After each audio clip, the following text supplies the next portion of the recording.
지금 우리 박영준은 제가 조금 박해라고 좀 있는데 옛날로 보면 솔직히 죄송한 얘기입니다만 목소리도 아니에요. 진짜 더 용기 있게 해야 되는데 못하잖아요. 못하는 이유가 뭐냐. 이해찬 당대표가 제일 먼저 누르잖아요. 뭐 비판이 탁 나오면 진압을 해버려요. 또 이해찬 대표님 같은 경우는 본인이 독단적으로 결정한다라는 외부의 그런 시선들에 비해서는 실제 굉장히 경청을 많이 하시는 편이에요. 지금 20대, 30대, 특히 20대는요. 다원적이지 않는 정치, 다원적이지 않는 기업에 대해서는 결코 거기에 공감하고 같이 합류할 수 없는 거예요. 이해찬 대표님이 좀 다시 한번 당의 노선을 한번 생각해 보셨으면 좋겠어요. 더불어민주당 역사가 뭐 60년 이렇게 얘기를 하는데 60년 역사에서 가장 소신 있게 외부에서 튀는 사람 혹은 뭐 쓴소리 많이 하는 사람 노무현 대통령하고 이해찬 대표예요. 서울시장 재보궐선거, 부산시장 재보궐선거 내년 4월에 있습니다. 민주당의 당원 당규상에 보면은 이걸 후보를 내야 되는지 말아야 되는지 논란이 있는데 저는 민주당이 뭐 86세대든 70년대생들이든 뭐 80년대생들이든 제 기대가 있는데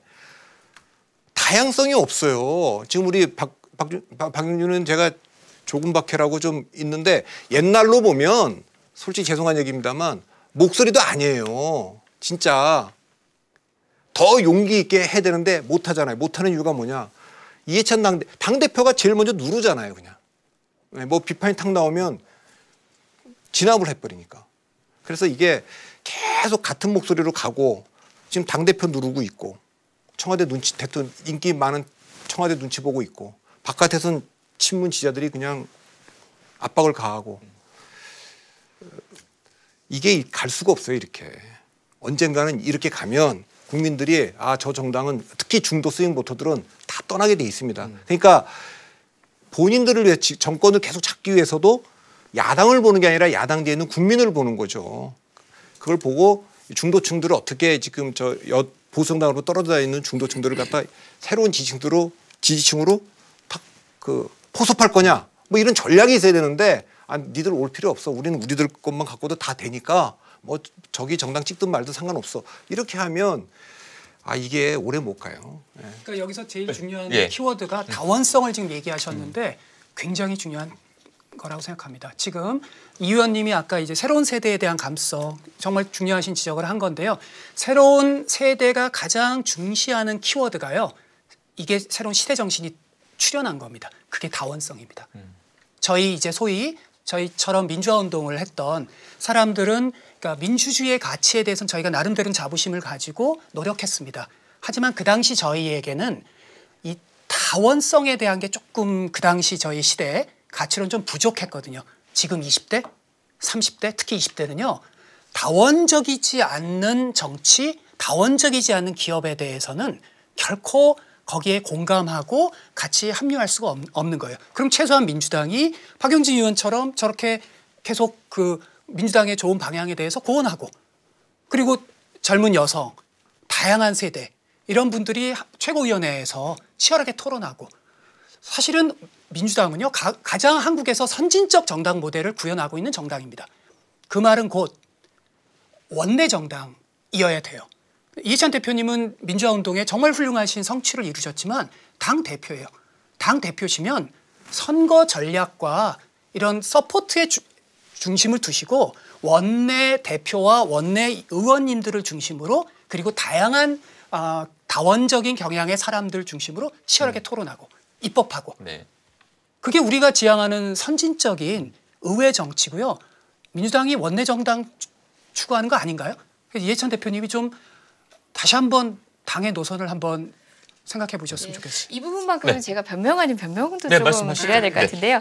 이해찬 대표 체제를 겪고 사실은 그전에 또 원내대변인직을 수행하면서 이전에 대표님 사실은 20대 국회에 한정한 경험이긴 하지만 이전 대표님 때 또 그리고 제가 뭐 곁에서 경험했던 또 다른 때하고 비교해 보더라도 이해찬 대표님 같은 경우는 본인이 독단적으로 결정한다라는 외부의 그런 시선들에 비해서는 실제 굉장히 경청을 많이 하시는 편이에요. 그래서 다양한 목소리라고 이야기할 때 지금 분석하시는 외부의 분들은 뭔가가 부딪히는 장면을 원하셨을 거예요. 근데 그 구조 안에서 사실은 소통을 하게끔 만드는 의사결정 구조가 있어요. 예전에 최고위원들이 문재인 대통령을 들이받고 했던 그 모습을 보면서 아, 다원적이다. 좋다 이렇게 생각하셨어요? 그러면은 그때와 같은 모습을 보이지 않기 때문에 지금은 비민주적일 것이라고 다원적이지 않다고 생각하세요? 아니에요. 오히려 더 열려있기 때문에 시스템 안에서 이야기 듣는 경우가 굉장히 많습니다. 특히 이해찬 대표님한테 굉장히 제가 어떤 이해찬 대표님을 위한 옹호가 아니라 네. 그런 측면에 오류가 있을 수 있다는 걸 말씀드리기 위해서인데요. 특히 어떤 지점들이 있냐면 흔히 말로 문제가 되거나 외부에서 공격을 받았을 때 예전의 지도부는 끊습니다. 또는 뭐 섣불리 이제 어떤 행동을 추가로 하는 것에 대해서 정말 강력한 경고를 하는데요. 지켜보는 지도부긴 했습니다. 사실은. 더불어민주당 역사가 뭐 60년 이렇게 얘기를 하는데 60년 역사에서 가장 이렇게 소신 있게 외부에서 튀는 사람 혹은 뭐 그 쓴소리 많이 하는 사람 노무현 대통령하고 이해찬 대표예요. 그러니까 이분들이 저기 그냥 따라갔으면 되는 거 아니에요. 삼당합당. 뭘 그거 가지고 토론해야 된다고. 끝까지 그러고 안 따라가고. 소신 있는 행동이죠. 왜냐 개파 정치, 보수 정치가 완전히 횡행하던 시절에 나 그렇게 못하겠다 딱 해버린 거 아닙니까? 그러니까 국민들이 지금도 그 정치인에 대해서 존중하고 사랑하고 기억하고 있는 거죠. 이해찬 대표도 역시 마찬가지였어요. 얘기를 전에 이제 점심 먹으면서 한번 물어봤어요. 한때 공천을 못 받으실 뻔했더라고요. 그랬더니 씩 웃어요. 왜 그러셨어요? 그때 횡행하고 있었던 이른바 뭐 돈 정치와 관련해서 그거를 그냥 확 받으셨더라고요. 내부에서. 그래서 되게 곤혹스러운 상황. 그리고 탈당까지 하셨던 적이 있어요.